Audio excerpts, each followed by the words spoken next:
কি আজকে এত বেলা হতে চললো কিন্তু সবাই এখনো পর্যন্ত এলো না। এই সব হলো কুঁড়েমির লক্ষণ মহারাজ। আপনি একদিন যারা যারা দেরি করছে তাদের চাপকে দেবেন, তাহলেই সব সিধে হয়ে যাবে। আর বলবেন না মহারাজ, আজকে গিন্নি কাঁচা লঙ্কা দিয়ে কুচো চিংড়ির ঝালটা যা বানিয়েছিল না, খেতে খেতে দেরি হয়ে গেল। গোলগাপ্পি দেওয়ার আর জায়গা পাও না না? বিশ্বাস করুন, সত্যি খুব ভালো রান্না করেছিল গিন্নি, তাই আবার আরেক হাঁড়ি ভাত চড়াতে বললাম।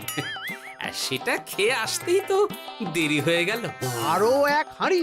মহারাজ কিছু মনে করবেন না, এই পাঠশালা বন্ধ করে সব গুছিয়ে তাপে এলাম। সুপ্রভাত মহারাজ। সুপ্রভাত মহারাজ। প্রভাত আজকে আর শুনেই তোমরা সবাই এত কুঁড়ে হয়ে গেছো যে কি বলবো। মহারাজ, এই কুঁড়েমির আসল কারণ হচ্ছে চর্বি। কথায় আছে, যত বেশি চর্বি তত তাড়াতাড়ি মরবি। আপনি কি বলতে চাইছেন মন্ত্রী মশাই, যে আমি তাড়াতাড়ি মরে যাব আর আপনি মজা দেখবেন? ঠাকুর ঘরে কে, আমি তো কলা খাইনি ব্যাপার হয়ে গেল। গোপালের একদম মোক্ষম জায়গায় আঘাত লেগেছে, যাকে বলে ওই আঁতে ঘা। তুমি বেশি কথা বলো না বৈদ্য, ছুঁচ করে চালুনির বিচার। হ্যাঁ, বৈদ্য তো দেরি করেই এসেছে। আমার মনে হয় প্রত্যেককে এমন ভাবে প্রশিক্ষণ দেওয়া দরকার যাতে তারা একটু চনমনে হয়ে ওঠে। হ্যাঁ মহারাজ, তাহলে আগামীকাল থেকেই শুরু হোক ব্যায়াম আর অস্ত্র শিক্ষা। হ্যাঁ, কুঁড়ে থাকলে রাজ্যের কোনো বিপদ আপদেই সভাসদেরা কাজে আসবে না। ঠিক বলেছেন মহারাজ। তাহলে আর দেরি কেন, চলো সবাই এখনই আমরা মাঠে যাই। এই তো মহারাজ ভরপেট খেয়ে এলাম, এখনই মাঠে? ও সব অজুহাত দিয়ে লাভ নেই, চলো চলো চলো।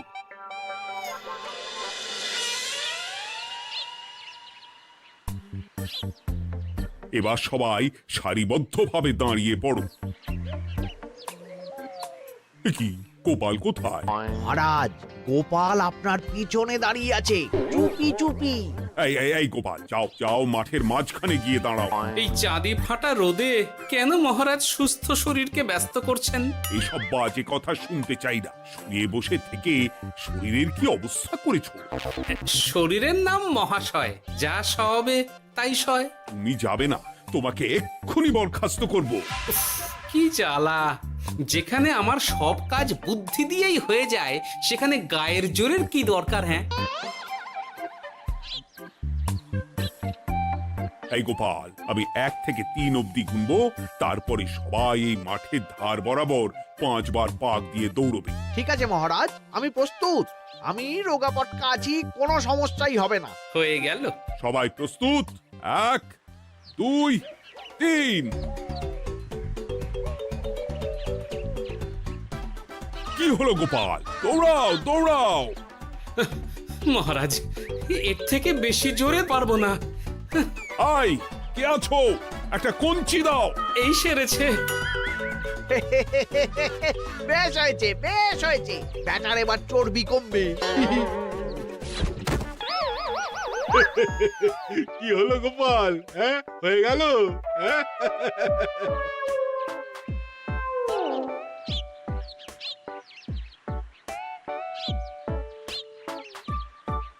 এই উল্টে উঠি, আমাদের দাদু উল্টে গেছে। হ্যাঁ, তাই তো দেখছি। চল চল গিয়ে দেখি। উফ, চেহারার কি অবস্থা বানিয়েছো গোপাল, হ্যাঁ? এতটুকু দৌড়তে গেলেই চিটপটাং। তাড়িয়ে দিন মহারাজ, এরকম বেঢপ চেহারা সভাসদকে আমাদের দরকার নেই। না না, তা বললে হবে নাকি গোপাল, তুমি এক্ষুনি বাড়ি চলে যাও, কালকে আবার মাঠেই দেখা হবে। এই দাদু বাড়ি চলো। ওরে বাবারে!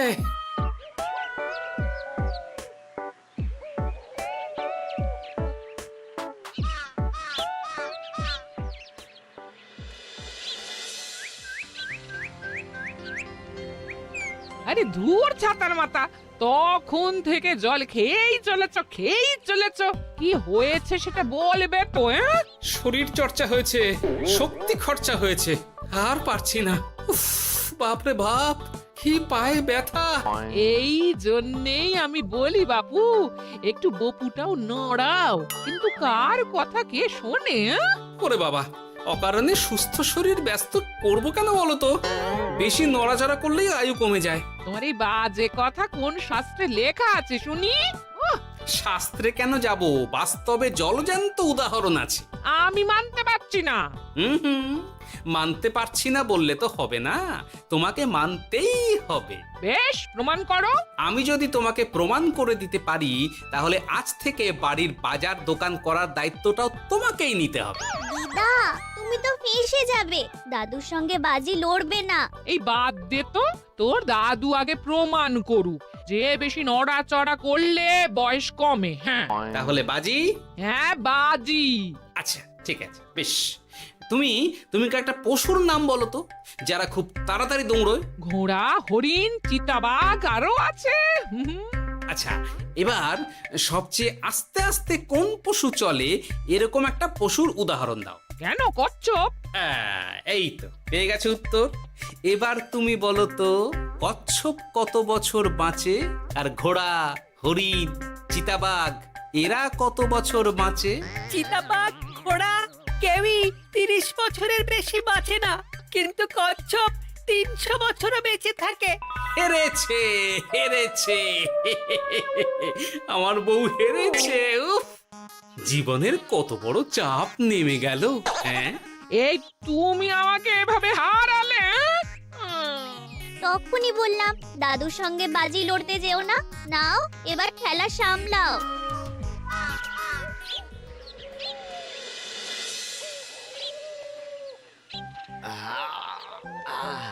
আরো ভালো করে মালিশ কর। আজকে ছোটাছুটি করে পা দুটো বেশ ব্যথা ব্যথা করছে। কালকে তো আবার অন্য পরীক্ষা।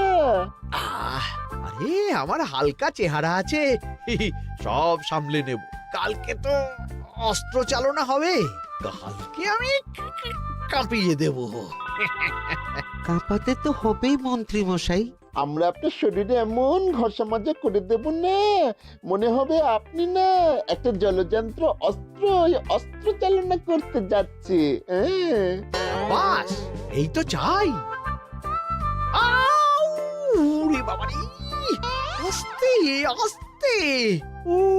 আরে বাবা, আপনার তো ইস্পাতের শরীর, ভাঙবে তবু মচকাবে না। চিন্তা করছেন কেন?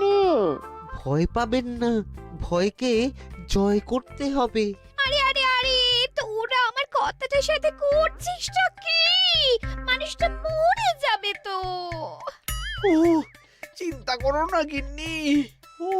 বাবা, ওরা বলেছে আমার ইস্পাতের শরীর, ভাঙবে তবু মচকাবে না। একবার এই বুড়ো বয়সে হাত পা ভাঙলে কি সামলাবে শুনি? মন্ত্রী মশাই, আমাদের বকশিসটা দিয়ে দিন, আমরা কেটে পড়ি। বাবারে বাবা, দিচ্ছি। এনে, এত খাটানোর পরে এতেই এখন খুশি থাক। হ্যাঁ,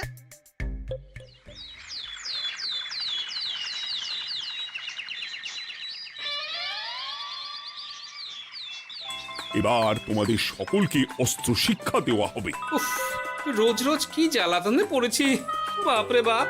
বাবা মা কাউকে ডাকার দরকার নেই, ভালো না লাগলে রাজসভা চাকরি ছেড়ে চলে যাও।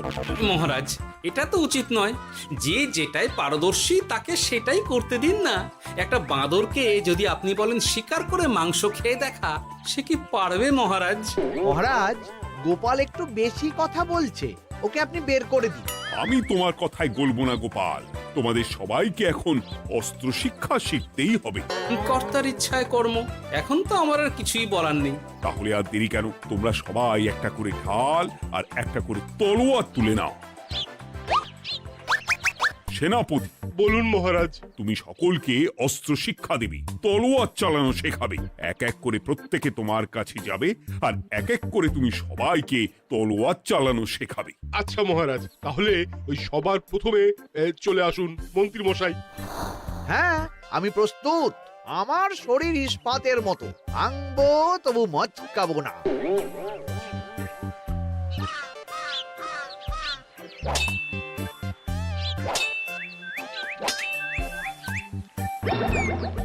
কি কেমন দিলাম?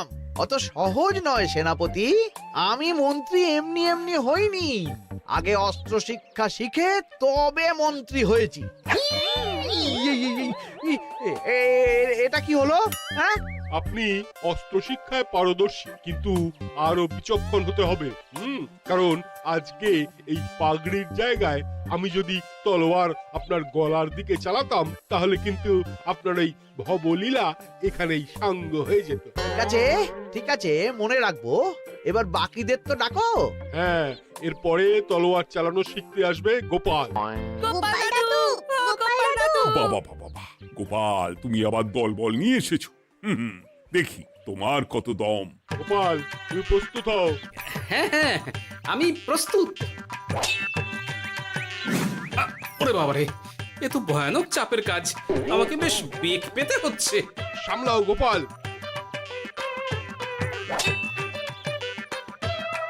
না, আমাকে অন্য রাস্তা দেখতে হবে। সেনাপতি মহারাজের দিব্যি, তুমি আমার দিকে তলোয়ার ঢাল বাড়াবে না। এই এই, এটা কি হলো? সত্যি তো, এটা কি হলো? গেল গেল গেল গেল গেল গেল গেল, দুটিটা খুলে গেল গো। দেব নাকি এবার কুচ করে কেটে? জিতে গেছি, জিতে গেছি। এটা কি হলো? শত্রুপক্ষ কখনো কারো দিব্যি শুনবে না। আর সেনাপতি, তুমি কি ওখানে দাঁড়িয়ে দাঁড়িয়ে মজা দেখছো? আমি কি করব মহারাজ, গোপাল যে আপনার দিব্যি দিয়ে দিল। গোপাল বেটা খুব চালাক। তাহলে এখন উপায়? ওসব গোপাল তোমাকে বোকা বানাবার জন্য করেছে। তুমি ধুতি ঠিক করে আবার লড়াই চালিয়ে যাও। যথাজ্ঞা মহারাজ।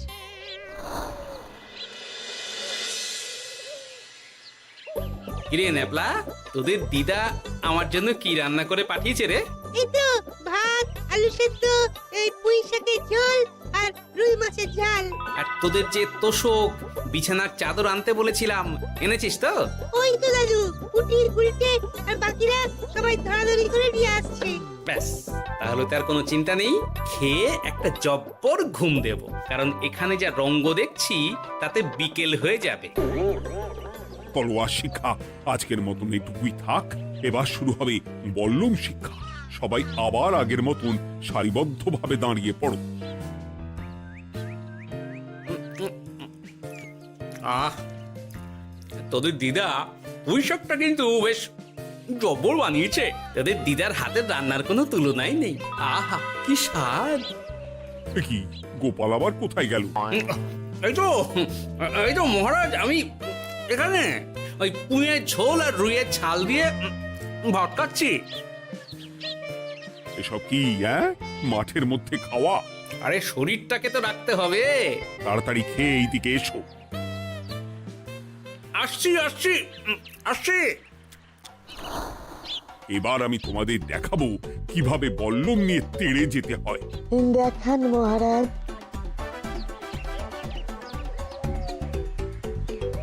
এ তো খুবই সোজা মহারাজ।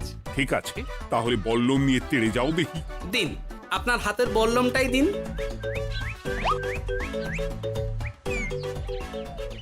আরে আরে, গোপাল তো মাঠ থেকেই চলে গেল। আমি ডেকে আনছি মহারাজ। আরে আরে, ও গোপাল, গোপাল, মহারাজ ডাকছেন, থামো থামো। মহারাজ বলেছেন বল্লম নিয়ে তেড়ে যেতে, তেড়ে গিয়ে আবার ফিরে আসতে তো উনি বলেননি। আরে, এ তো মহা মুশকিল। উনি এক্ষুনি তোমাকে মাঠে ফিরতে বললেন। সেটা আপনাকে বলতে পারে সেনাপতি, আমাকে তো বলেনি। আমি চললাম।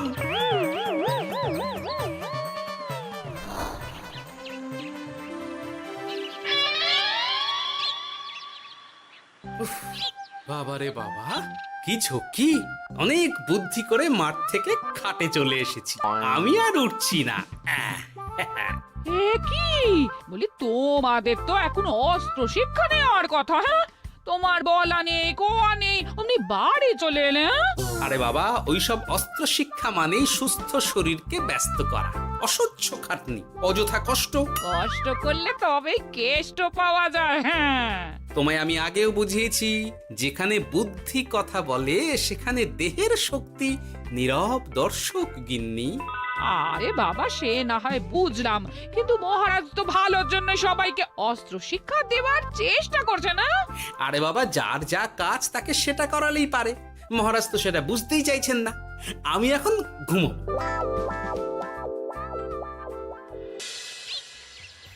দরজা খোলো গোপাল, দরজা খোলো। গোপাল, গোপাল দরজা খোলো বলছি। ব্যাস হয়ে গেল। একটু শান্তিতে ঘুমাবো তার জো নেই। দরজা খোলো গোপাল। বলুন মহারাজ।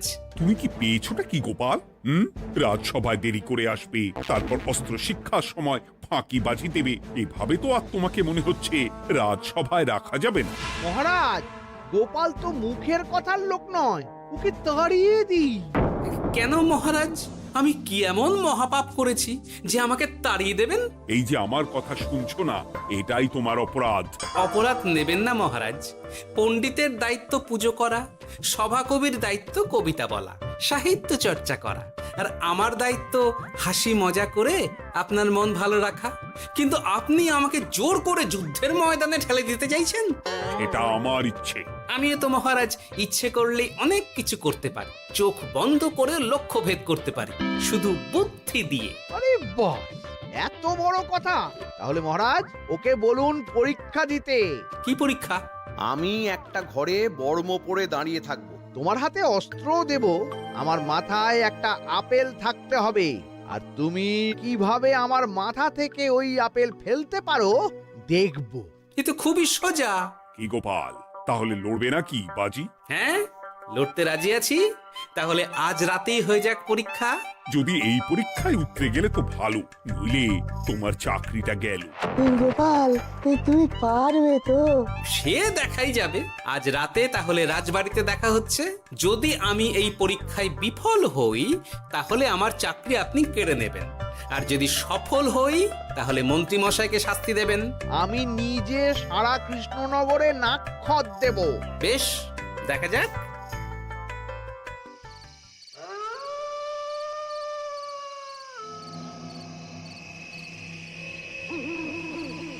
কি মন্ত্রীমশাই, ব্যবস্থা সব ঠিকঠাক হয়েছে তো? হ্যাঁ, এবার শুধু গোপালের পরীক্ষার পালা। আমি তাহলে বাইরে গেলাম, গোপালকে পাঠিয়ে দিচ্ছি।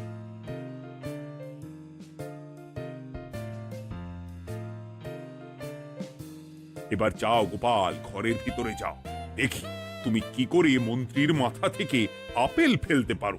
আপনি তো শুধু আমার চোখ ঢেকেছেন, আমার নাক, মুখ, কানও ঢেকে দিন, যাতে ঘ্রাণেন্দ্রিয়, শ্রবণেন্দ্রিয়েরও সাহায্য না নিতে পারি। বেশ, তাহলে তাই হোক। আয়, কে আছো? গোপালের মুখ, নাক আর কান ঢাকো। যথা আজ্ঞা মহারাজ। একটু একটু মোটা কাপড় দিয়ে নাক মুখ ঢাকো, হ্যাঁ, যাতে সেভাবে আপেলের গন্ধ না পাই। বেশ বেশ।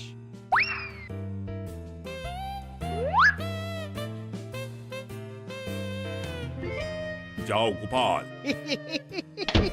গোপাল, এবার তোমার চাকরি গেল। এবার তুমি কি করবে? কি করবে? দৌড় ঝাঁপে ফাঁকিবাজি? হ্যাঁ?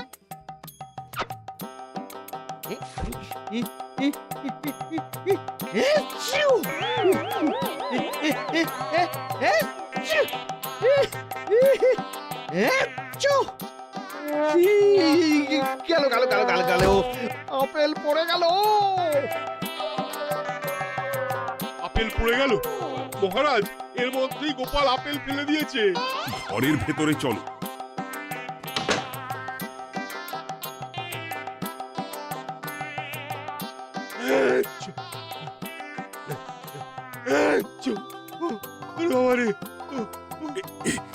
কি ওরে বাবারে বাবা, কি ঝাঁজ! ওরে বাবারে বাবা! কি মহারাজ, দেখলেন তো গোপালের চমক? অস্ত্র ছাড়াই আপেল ফেলে দিলাম। কি, এটা তো তুমি নীতি বিরুদ্ধ কাজ করেছো। সারা ঘরে নস্যি ছড়িয়ে দিয়েছো। মহারাজ, হাতে গিয়ে আপেল পড়ে গেছে। এবার সারা কৃষ্ণনগরে নাক্ষত দিতে হবে। সত্যি সত্যি গোপাল, বুদ্ধি তো তোমার জুড়ি মেলা ভার। আমার নাম গোপাল ভাঁড়, একটা কথা মনে রাখবেন, কেউটে সাপের লেজে পা দেবেন না, আর গোপালের কাজে বাধা দেবেন না। যে কাজ বুদ্ধি দিয়ে করা যায় তার কাছে শক্তি ছোট্ট শিশু মাত্র। সত্যি গোপাল, আজ তুমি সেটাই প্রমাণ করে দিলে। আর আজ থেকে তোমাকে তোমার ইচ্ছার বিরুদ্ধে খাটাবো না। তুমি খাও দাও, ভুড়ি বানাও। যার যা কাজ সে তাই করবে। যেমন এখন মন্ত্রী মশাই নাক্ষত দেবেন, হ্যাঁ? ভুল করে বাজি ধরে ফেলেছি, এখন নিজেই চাপে পড়ে গেলাম। তাহলে আর দেরি কেন? নাক্ষত এখন থেকেই শুরু হোক। কৃষ্ণনগরের রাস্তা শেষ হতে হতে সকাল হয়ে যাবে।